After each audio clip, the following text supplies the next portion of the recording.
IVF ఐయుఐయా మేము దేనికి వెళ్ళాలి అని చాలామంది కన్ఫ్యూజ్డ్గా ఫీల్ అవుతూ ఉంటారు. సో ఈ ట్రీట్మెంట్స్ అనేటివి వాటికి స్పెసిఫిక్ ఇండికేషన్స్ ఉంటాయి. ఐయుఐ అంటే ఇంట్రాయూట్రైన్ ఇన్సెమినేషన్. సో కపుల్ ఒక 1 year వరకు పిల్లలు కావడానికి ట్రై చేసి అప్పటికి కలగట్లేదు అంటే డెఫినెట్గా ఫర్టిలిటీ ఎవాల్యుయేషన్ అనేది చేసుకోవాలి. సో దాంట్లో హస్బెండ్ స్పర్మ్ అనేది చాలా బాగుంది, 15 to 20 million కౌంట్ ఉంది, మొటిలిటీ 45% ఉంది, మార్ఫాలజీ కూడా చాలా బాగుంది. సో జెనెటిక్ అబ్నార్మాలిటీస్ ఏమీ లేవు క్యారియోటైపింగ్లో. అలానే ఫీమేల్ పార్ట్నర్లో సో ఎగ్స్ కరెక్ట్ టైంకి రిలీజ్ అవుతున్నాయి అండ్ ట్యూబ్స్ అనేటివి ఓపెన్ ఉన్నాయి, యూట్రస్లో పెద్ద ఇబ్బందులు ఏం లేవు, ఎండోమెట్రియం థిక్నెస్ బాగుంది, రక్త సరఫరా బాగుంది అంటే ఐయుఐ అనేది ఒక 2 to 3 times ట్రై చేయొచ్చు.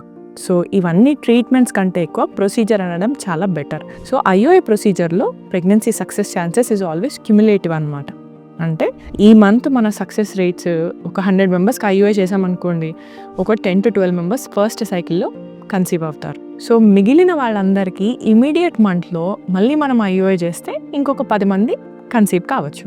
సో దాంట్లో నుంచి కూడా ఇంకా 3rd monthకి రిపీట్ చేసామనుకోండి, సో దాన్ని క్యుములేటివ్ ప్రొసీజర్ అని అంటారు. సో దీంట్లో cumulative success rate will be 14 to 16%. So వీళ్ళందరిలో అంటే రీజన్ లేదు, అన్ఎక్స్ప్లెయిన్ ఇన్ఫర్టిలిటీ ఉంది. సో వీళ్ళకి మనం ఐయుఐ ప్రొసీజర్ ద్వారా ప్రెగ్నెన్సీ రాలేదు అంటే వీళ్ళకి మనము ఐవీఎఫ్ అనేది సజెస్ట్ చేస్తాం. సో అలానే ఇంకెవరికి ఐవీఎఫ్ సజెస్ట్ చేయొచ్చు అంటే ట్రిపుల్ బ్లాక్స్ ఎవరికైతే ఉన్నాయో వీళ్ళకి, ప్లస్ స్పర్మ్ కౌంట్ అబ్నార్మాలిటీస్ ఉన్నాయి, ఎగ్ రిజర్వ్ చాలా తక్కువ ఉంది, అలానే ఏజ్ అనేది చాలా ఎక్కువ ఉంది, ప్రీవియస్గా లాంగ్ టర్మ్ ఇన్ఫర్టిలిటీ ఉంది, previous treatments or procedures fail అయ్యాయి. సో వీళ్ళందరికీ కూడా ఐవీఎఫ్ ఇస్ సజెస్టబుల్.